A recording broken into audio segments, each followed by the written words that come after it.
Hello सबैजनालाई नमस्ते। आज चाहिँ हाम्रो यो 4 जनाको टोली भएर चाहिँ ओसाका ज्यो घुम्न आइरहेछौँ। अब यहाँदेखि ठ्याक्क त्यहाँपट्टि लगभग 5 मिनट जति हिँड्दै जाने हो भने चाहिँ ओसाका ज्योमा पुग्दैछ। हामी चाहिँ फर्स्ट टाइम आइरहेछौँ। हाम्रो चाहिँ सुजन दोस्त अनि बडैला दोस्त अनि साउबा आइरहेछौँ। अनि लगभग हामीसँग चाहिँ साउबाले चाहिँ आज करोडको झोलामा साउबाको ब्याग चाहिँ अलि भारी छ। त्यही भएर अब हामी चाहिँ गाड जस्तो हो साउबाको वरिपरि हिँड्ने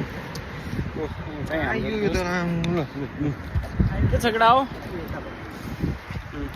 बाटो चाहिँ अलि केटाहरूले नि अलि अलमल परिरहेछन्।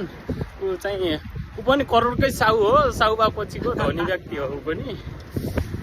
यस्तै छ। अब चाहिँ हामी ओसाका केस्टल गएर चाहिँ तपाईँहरूलाई देखाउँदैछौँ।